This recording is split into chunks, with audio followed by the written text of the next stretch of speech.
Assalamualaikum warahmatullahi wabarakatuh. Selamat pagi saudara-saudara sekalian. Kita lanjut babnya mengenai bab ketiga ya, tentang fisika, mengenai gejala pemanasan global.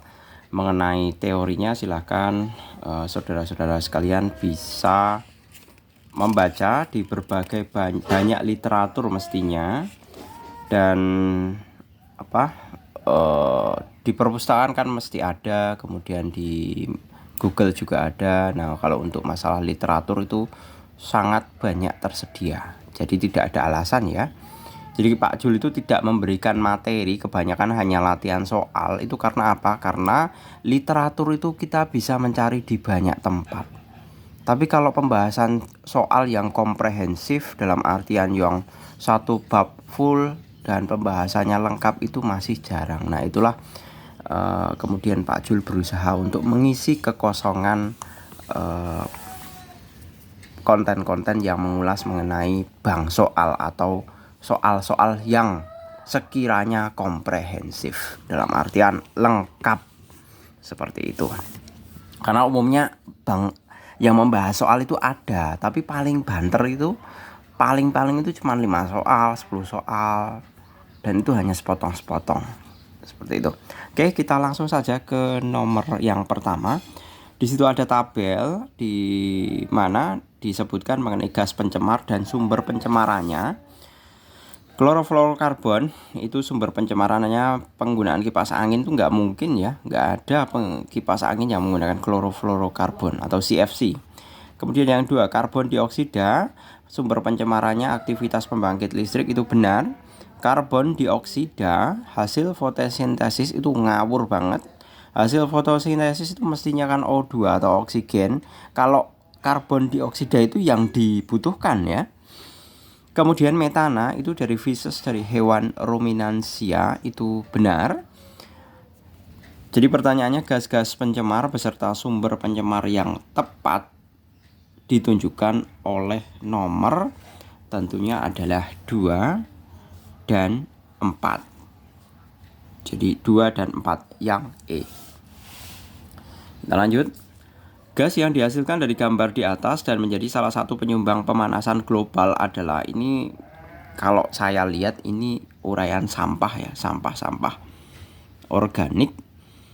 Nah, yang paling, kalau sampah organik itu mesti menghasilkan metana dan menghasilkan amoniak, juga menghasilkan H2S.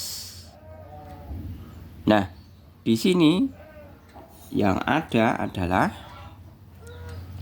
metana saja. H2S asam sulfida itu enggak ada, adanya belerang dioksida. Belerang dioksida itu tidak dihasilkan dari ini. Karbon dioksida tidak, dinitrogen oksida tidak, oksigen itu juga tidak. Jadi yang lebih tepat adalah metana. Kita lanjutkan nomor ketiga. Peristiwa yang merupakan pemicu terjadinya pemanasan global ditunjukkan oleh nomor. Pemicu pemanasan global, pengurangan lahan hutan. Itu benar ya. Meningkatnya konsentrasi gas oksigen di udara itu enggak masalah, bukan jadi pemanasan global malahan. Meningkatnya konsentrasi gas CFC di udara itu benar. Krisis air bersih enggak ada sambungannya. Berarti yang benar adalah 1 dan 3 yang B. Kemudian nomor 4. Aktivitas yang menyebabkan penambahan konsentrasi gas rumah kaca di atmosfer ditunjukkan oleh, tentu yang pertama ini gambar orang isi bensin, mobil isi bensin di pom. Naik sepeda itu tidak menyebabkan pemanasan global, kok nggak menyebabkan penambahan konsentrasi gas rumah kaca. Kemudian kulkas itu menyebabkan, karena ada beberapa kulkas yang masih menggunakan CFC ya. Jadi ini apa ya ini?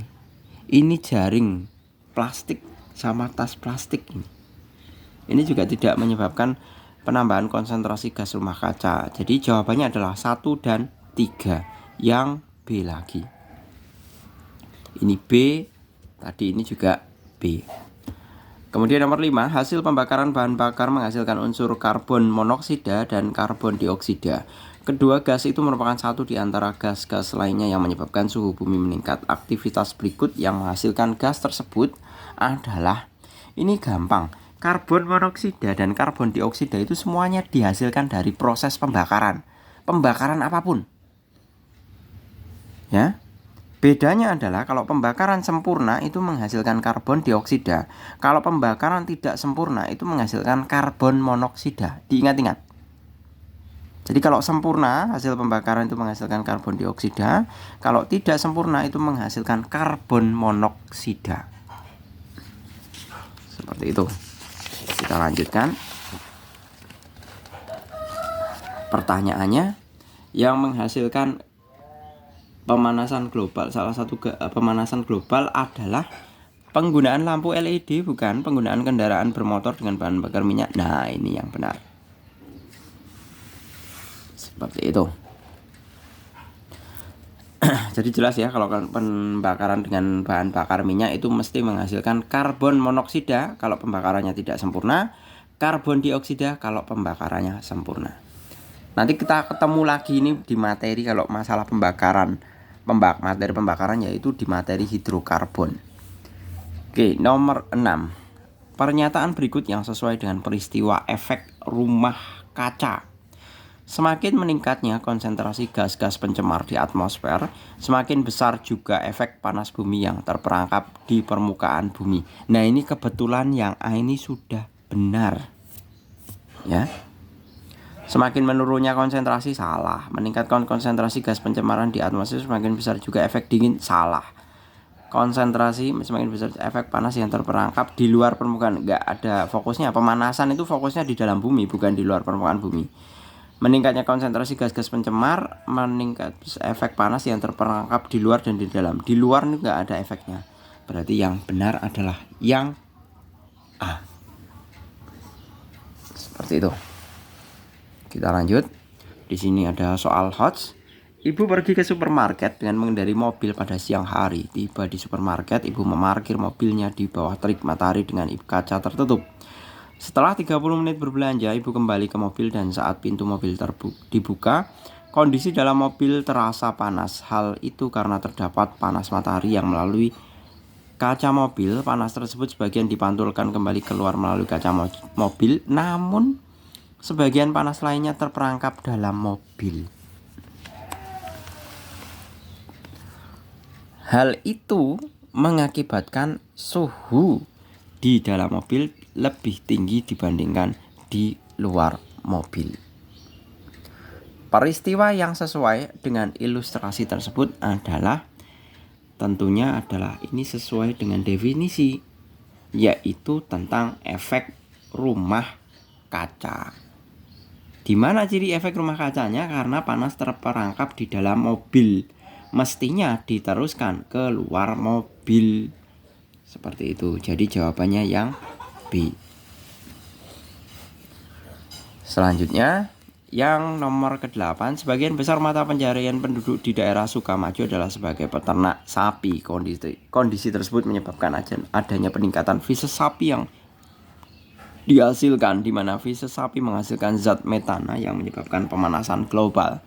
Hal yang dapat dilakukan untuk meminimalisir zat metana adalah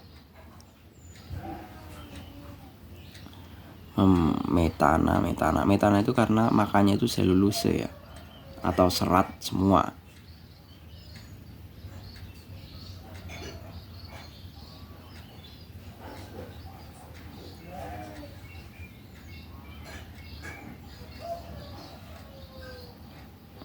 Meminimalisir zat metana, memberikan pakan tanaman yang layu, tidak sumur untuk pembuangan. Nah,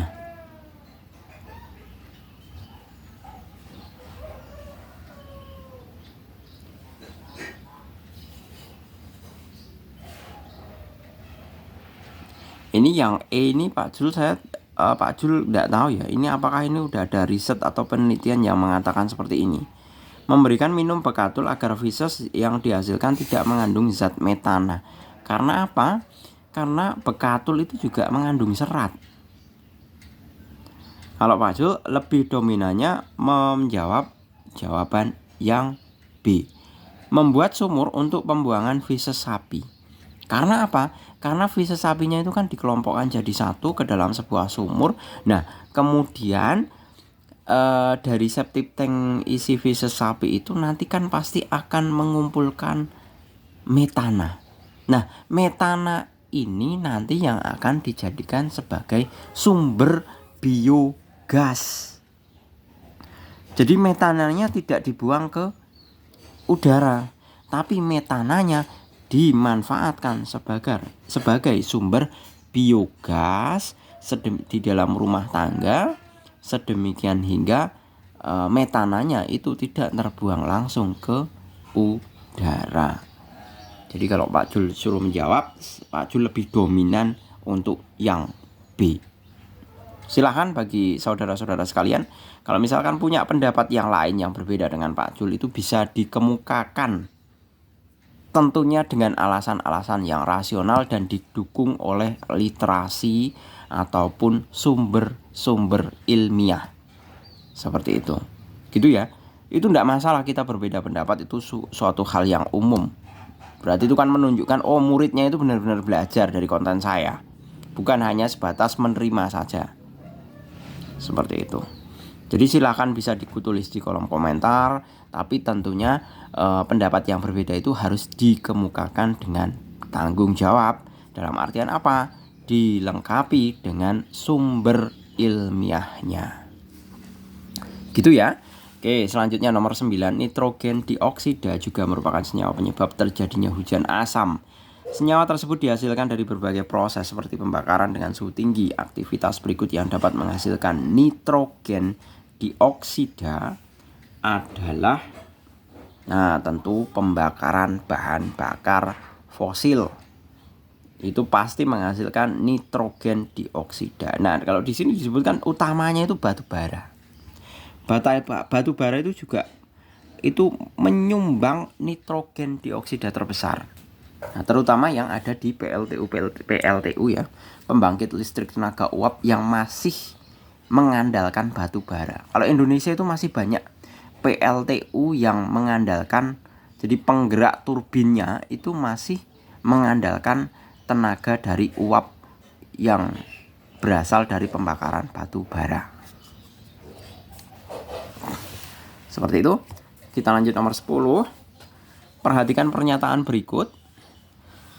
Ada 4 pernyataan ya. Pernyataan yang merupakan upaya yang dapat dilakukan seorang peserta didik dalam mengurangi dampak pemanasan global ditunjukkan oleh nomor mengendarai motor ke sekolah. Nah, ini bukan mengurangi, ini menambah polusi, menambah pemanasan global, menambah kemacetan. Nah, tapi dalam kenyataan sekarang anak-anak SMA itu sudah umum semuanya naik motor.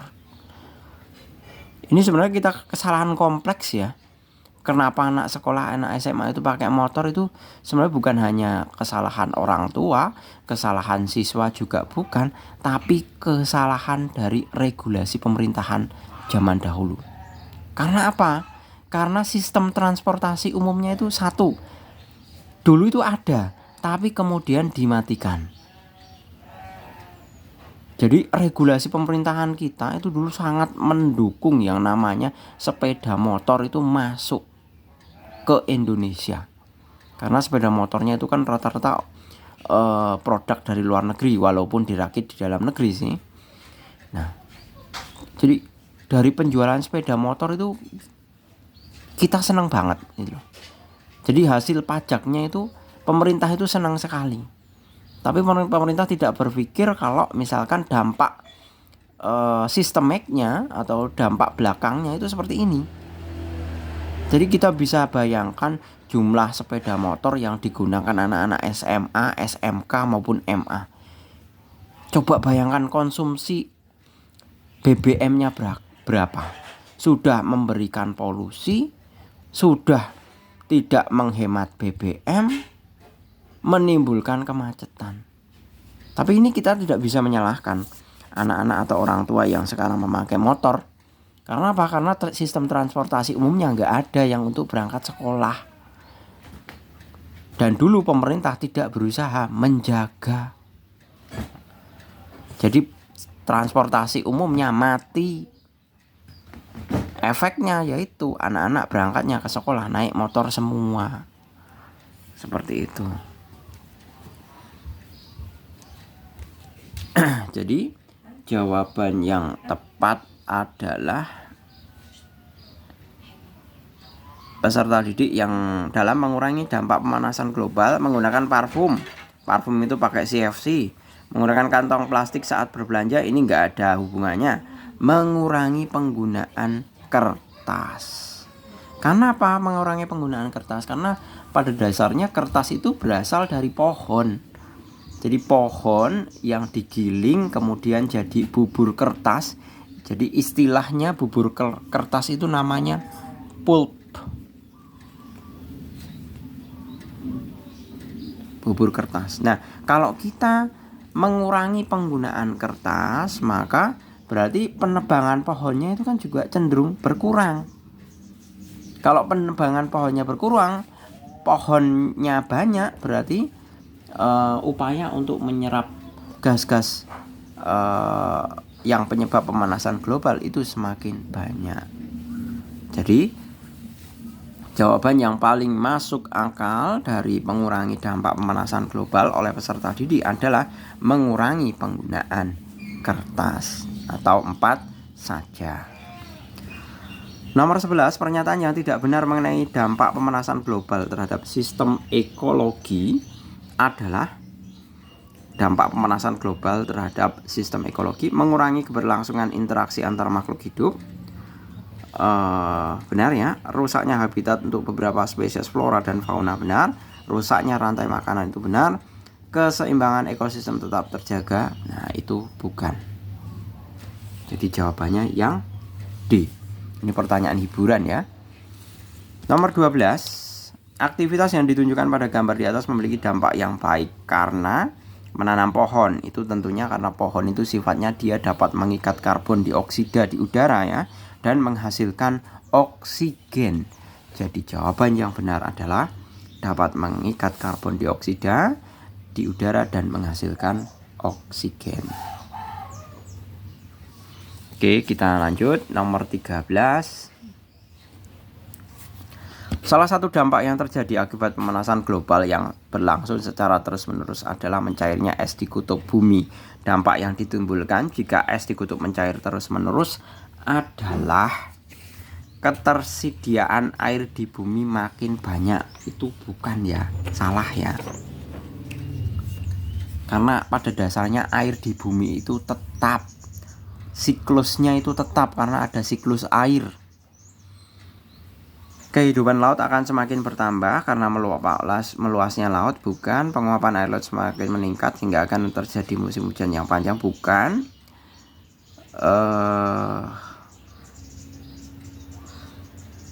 Sebentar. Nomor 13. Sebentar, ini bisa ya. Penguapan air laut dengan skala besar yang menyebabkan bertambahnya H2O sebagai gas rumah kaca. H2O itu bukan gas rumah kaca. Mencegah kepunahan spesies fauna di daerah kutub. Itu juga bukan. Ini malah dampaknya. Dampaknya malah spesies fauna di daerah kutub itu bisa punah. Jadi yang lebih tepat adalah penguapan air laut semakin meningkat sehingga akan terjadi musim hujan yang panjang. Tapi sebenarnya efek yang paling masuk akal ya kalau dalam mencairnya es di kutub itu adalah suhu bumi itu nanti akan semakin meningkat. Karena apa?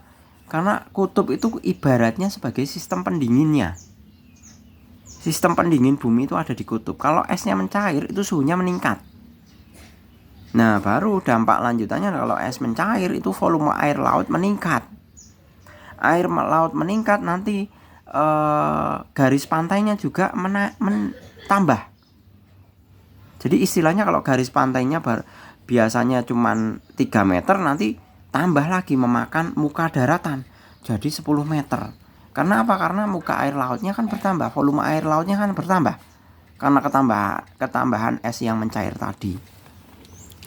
Seperti itu.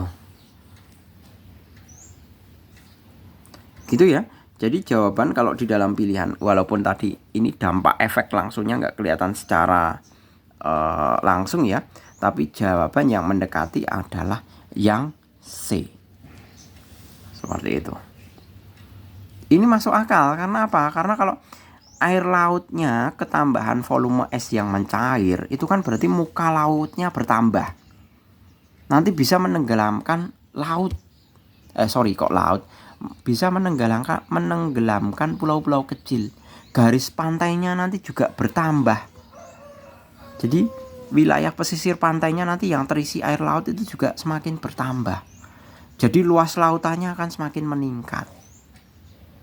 Nah, kalau luas lautannya meningkat, otomatis kalau laut mendapat sinar matahari, otomatis kan penguapannya semakin tinggi. Evaporasinya atau air laut yang menguap itu semakin banyak. Kalau semakin banyak itu menimbulkan kemungkinan hujannya semakin banyak pula. Seperti itu. Oke, kita lanjut nomor 14. Pada tahun 1997 terjalin kerjasama internasional yang berlangsung di Jepang dengan tujuan menyukseskan pengurangan gas-gas rumah kaca. Kerjasama yang dimaksud adalah, tentu ini adalah protokol Kyoto ya. Kemudian nomor 15, salah satu upaya tingkat internasional untuk menurunkan emisi gas rumah kaca sebagai penyebab terjadinya pemanasan global adalah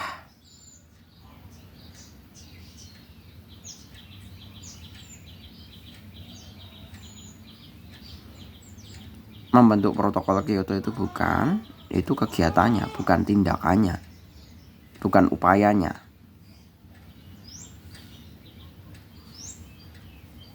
Membatasi ekspor dan impor batu bara itu susah, ini diimplementasikan susah, ini membatasi ini. Setiap negara tidak diperbolehkan menggunakan bahan bakar fosil, ini juga susah. PBB membatasi pembangunan gedung bertingkat di setiap negara, itu nggak ada hubungannya. Membentuk protokol Kyoto ini kerjasama ya bentuknya. Tapi kalau upaya langsung itu adalah melakukan gerakan menanam pohon antar negara. Ini adalah upaya atau kegiatan yang secara kasat mata langsung bisa dilihat dampaknya dalam mengurangi gas-gas apa itu penyebab pemanasan global. Kita lanjut ke soal uraiannya. Jelaskan pengaruh gas rumah kaca terhadap pemanasan global. Ini Pak Jul sudah tuliskan ya jawabannya, beberapa jawabannya. Tapi ya seperti biasa, tulisannya seperti dokter, walaupun notabene bukan dokter beneran, dokter siswa se-Indonesia insya Allah ya. Jelaskan pengaruh gas rumah kaca terhadap pemanasan global. Dengan adanya gas-gas rumah kaca di atmosfer yang melebihi batas normal, sebagian panas yang seharusnya dipantulkan permukaan bumi ke luar angkasa itu malah terperangkap oleh gas-gas tersebut. Nah, ini kejadiannya terjadi berulang-ulang sehingga suhu bumi terus meningkat. Ya. Sebenarnya efek rumah kaca itu punya manfaat. Manfaatnya apa? Manfaatnya untuk menghangatkan bumi. Jika tanpa efek rumah kaca, maka suhu di bumi itu dapat mencapai minus 18 derajat Celcius. Jadi logika berpikirnya seperti ini. Mana ya?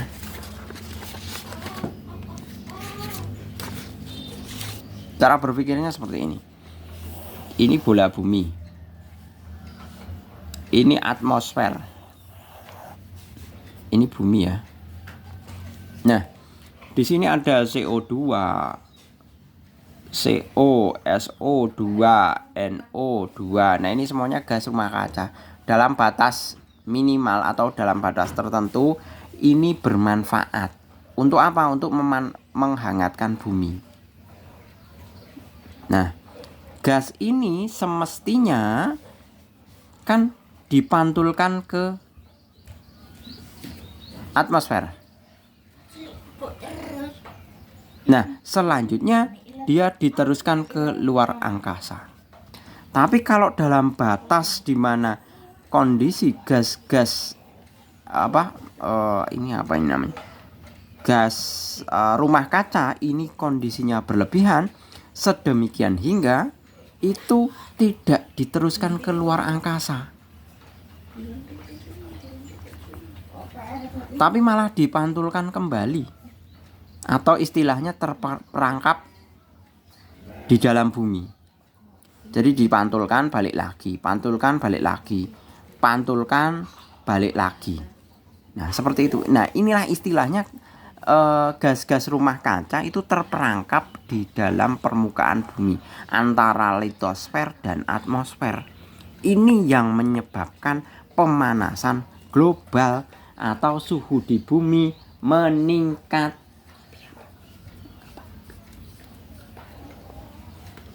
Seperti itu. Gitu ya. Ini konsep dari gas rumah kaca itu sebenarnya seperti ini. Kita lanjut ya. Nomor 2, karbon dioksida merupakan salah satu gas yang memicu terjadinya pemanasan global. Bagaimana cara untuk meminimalkan konsentrasi gas karbon dioksida di udara yang bisa diterapkan oleh masyarakat umum dalam kehidupan sehari-hari. Nah ini yang dapat diterapkan oleh masyarakat umum dalam kehidupan sehari-hari ini gampang saja. Tanam pohon, dah selesai ini jawabannya. Ya. Karena apa? Setiap masyarakat itu bisa nanam pohon. Minimal sayuran deh. Jadi selain mengurangi gas karbon dioksida, itu juga bisa dimanfaatkan untuk kebutuhan rumah tangga atau konsumsi di dapur untuk nyayur. Ya, jadi logikanya CO2 dibutuhkan oleh tumbuhan, maka yang dapat dilakukan oleh masyarakat dalam kehidupan sehari-hari adalah dengan melakukan gerakan menanam pohon atau tanaman apapun juga. Minimal satu orang satu pohon deh. Insya Allah bumi kita sejuk. Jadi kalau kita bayangkan kalau seluruh dunia itu 7 miliar ya, 7 miliar itu nanam pohon satu-satu aja. Dan setiap manusia itu wajib menjaga satu pohon yang ditanamnya itu. Insya Allah sejuk. Bumi itu akan ketambahan 7 miliar pohon. Indonesia? Bumi kita itu bakalan sejuk, damai, tidak kepanasan. Nanti nggak ruwet, nggak tawuran terus itu pelajarnya kalau buminya sejuk. Gitu ya. Jadi biasanya kalau kondisi-kondisi panas itu biasanya nanti memicu stres, cepat pusing. Itu yang nanti memicu stres, nanti emosinya semakin tinggi. Nah, itulah yang biasanya mengakibatkan orang-orang zaman sekarang itu emosinya tinggi. Itu karena apa? Itu bukan hanya disebabkan oleh karena faktor genetik atau perilaku atau karena baru menjumpai masalah, tapi itu juga dipicu oleh faktor suhu juga. Jauh suhu tinggi itu juga memicu emosi. Seperti itu. Jadi kalau misalkan ada temenmu gampang ngamuk-ngamuk atau gampang marah, itu bukan berarti temenmu temperamental. Ukur aja suhunya. Seperti itu. Suhunya sedang suhu tinggi atau tidak. Tapi ngukur suhunya suhu kamar ya, dalam artian suhu kelas ya, bukan nanti lantas kamu tempelkan termometer di keningnya temanmu, itu malah tambah marah nanti temanmu. Gitu ya. Karena ini kalau untuk yang levelnya di masyarakat yang dapat dilakukan dalam kehidupan sehari-hari. Nanti kalau dalam levelnya bernegara itu lebih ke yang kompleks. Kompleksnya apa? Dalam bentuk penanaman pohon atau reboisasi. Nah, itu kan lingkupnya besar. Lingkupnya besar, luas, dan membutuhkan permodalan yang sangat besar. Karena yang namanya reboisasi kan nggak mungkin nanamnya cuma 1, 2, 3 pohon. Seperti itu. Lulu dikasih makan Andrea. Oh ya. Oke, kita lanjut ke nomor yang ketiga. Apa yang kita lakukan untuk mengurangi penggunaan CFC dalam kehidupan sehari-hari? CFC, klorofluorokarbon, itu biasa ada di kulkas. Biasanya ada kulkas yang isinya yang masih pakai freon. Tapi ada juga kulkas yang sekarang tanpa freon atau tanpa CFC. Jadi Langkah konkretnya adalah mengurangi atau melarang penggunaan alat elektronik atau kulkas atau AC yang masih menggunakan gas CFC. Ya, pakailah atau belilah alat-alat elektronik yang sudah menggunakan atau ada stikernya yang non CFC. Kemudian mengganti gas pendorong dalam hairspray atau parfum. Jadi kalau parfum, hairspray atau pokoknya yang pakai semprot-semprot itu semua itu loh. Itu umumnya masih memakai gas pendorong. Ya CFC itu tadi. Nah, cara menguranginya adalah dengan mengganti dengan HAP atau hidrokarbon aerosol propelan yang merupakan produk turunan dari gas. Ini penemuan baru ya sebenarnya, ditemukan oleh sudah diproduksi oleh Pertamina. Oh, kita harus bangga ya. Pertamina kita sudah bisa menghasilkan produk turunan dari gas yang produk turunannya tersebut notabene sudah bisa menggantikan gas pendorong penyebab efek rumah kaca. Ya, diingat-ingat, HAP, hidrokarbon aerosol propellant. Ini produk baru dari Pertamina. Saya juga baru kemarin lihat-lihat di situs Pertamina. Ternyata benar. Dan ini lebih ramah lingkungan dibandingkan CFC. Seperti itu. Oke, kita lanjutkan untuk yang nomor 4. Nomor 4 ini es di kutub mencair ya. Jelaskan hubungan peristiwa yang terjadi pada gambar di atas dengan pemanasan global. Jelaskan juga dampak yang terjadi jika peristiwa tersebut berlangsung secara terus-menerus.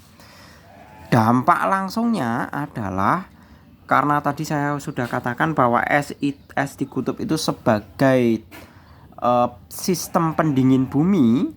Jadi kalau esnya mencair, maka akibat pertama adalah suhu bumi meningkat. Suhu bumi meningkat karena esnya mencair. Nah, itu dari segi suhu. Nanti esnya yang mencair itu, es mencair itu kan jadi air, akan menambah volume air laut atau permukaan air laut meningkat karena bertambahnya volume oleh pencairan es. Nah, dampak lanjutannya ini di bawahnya. Tenggelamnya pulau-pulau kecil, naiknya garis pantai. Tadi ada tambahan lagi. Musim penghujannya jadi semakin lama karena evaporasi air laut semakin tinggi atau semakin luas. Karena kalau pulau-pulau kecil udah tenggelam, garis pantainya tenggelam.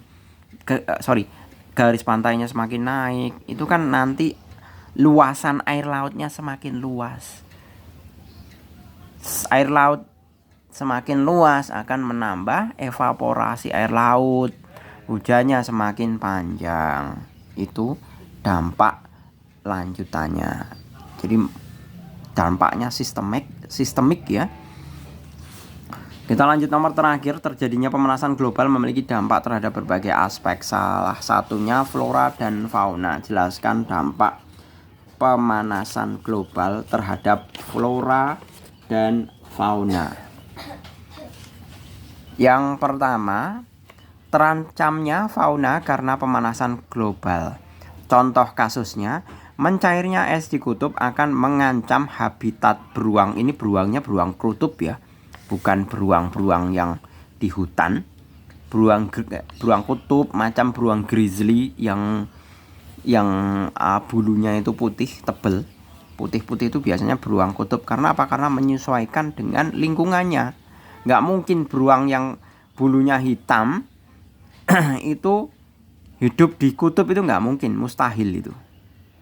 Jadi biasanya kalau beruang kutub itu biasanya bulunya putih-putih. Beruang grizzly itu biasanya.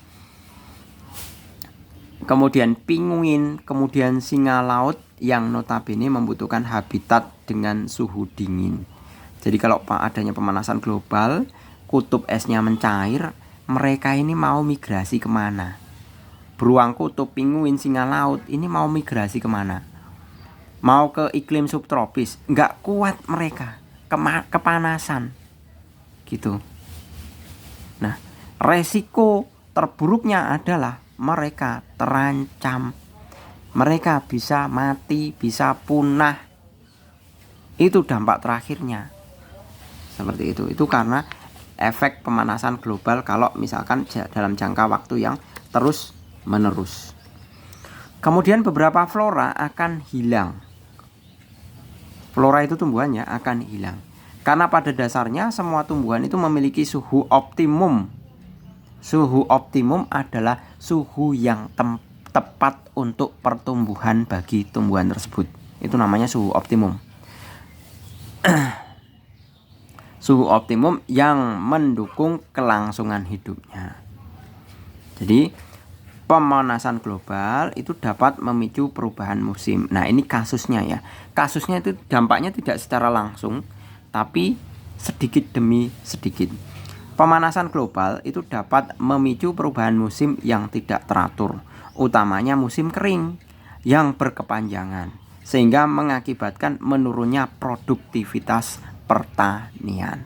Jadi kita bisa bayangkan kalau ada pemanasan global nanti dapat memicu perubahan musim. Perubahan musim, musim keringnya panjang, produktivitas pertaniannya semakin turun. Nanti efek lanjutannya ini bisa menimbulkan efek berantai. Produktivitas pertanian turun itu akan menyebabkan bencana kelaparan atau busung lapar. Seperti itu. Nanti kalau orangnya lapar biasa menimbulkan wabah penyakit. Jadi kalau orang yang nggak sehat, orang yang kelaparan itu nanti gampang kena penyakit. Nanti efek terakhirnya adalah menurunnya populasi manusianya. Bukan hanya flora fauna saja, manusia itu nanti juga bisa turun. Nah, kalau sumber pangannya turun, kelaparan, kena penyakit, mati no. Iya enggak? Itulah efek berantai dari pemanasan global. Oke, gitu ya. Saya rasa cukup panjang lebar sekali mengenai penjelasan tentang gejala pemanasan global. Kita sudah tahu bahayanya, kita sudah tahu dampaknya, bahkan dampaknya itu sangat sistemik ya. Jadi saya berharap dengan kalian mengetahui dampak sistemik ini, semoga saudara-saudara sekalian bisa mengajak baik keluarga, teman, saudara atau masyarakat, ayo kita lebih sayangi bumi kita. Minimal kita sering-sering tanam pohon. Jadi kalau misalkan kalian ulang tahun, janganlah pakai pesta. Pesta boleh, tapi ajaklah pesta teman-temanmu itu dengan menanam pohon. Jadi misalkan kamu happy sama temenmu, cobalah mindsetnya itu diubah. Jadi pikiran kita itu sekarang itu eranya sadar terhadap lingkungan. Eranya kita harus menyayangi bumi kita. Bumi kita itu sudah berat. Tanggungannya itu sudah berat. Sudah menanggung 7 miliar manusia. Jadi kalau kita tidak mulai menyayangi bumi, siapa lagi? Padahal kita itu sangat bertumpu di bumi. Makan, minum, sekolah, bahkan kita berkembang biak itu ada di bumi. Iya kan? Jadi coba kita tanamkan pada diri kita sendiri. Saya mengajak sama murid-murid saya atau semua audiens yang ada di channelnya Pak Jul, coba ubahlah mindsetnya. Sesuatu hura-hura yang sekiranya tidak penting, buatlah ke sesuatu hal yang bermanfaat. Jadi misalkan pesta ulang tahun yang hanya dugem, duduk gembira, happy, cobalah ubah. Pesta ulang tahunnya ngapain? Nanam pohon. Itu malah lebih bermanfaat. Bukan hanya bermanfaat bagi dirimu, tapi juga bermanfaat bagi umat manusia. Apalagi kalau sebagai seorang muslim ya, kalau yang namanya menanam pohon, yang namanya petani, dulu itu Rasulullah itu pernah mencium tangan seorang petani. Jadi begitu istimewanya bagi seseorang yang menanam pohon. Gitu ya, semoga bermanfaat, semoga bisa diamalkan apa yang Pak Jul tadi katakan. Karena apa? Semuanya itu demi apa? Demi kesehatan bumi. Terima kasih, selamat pagi. Assalamualaikum warahmatullahi wabarakatuh.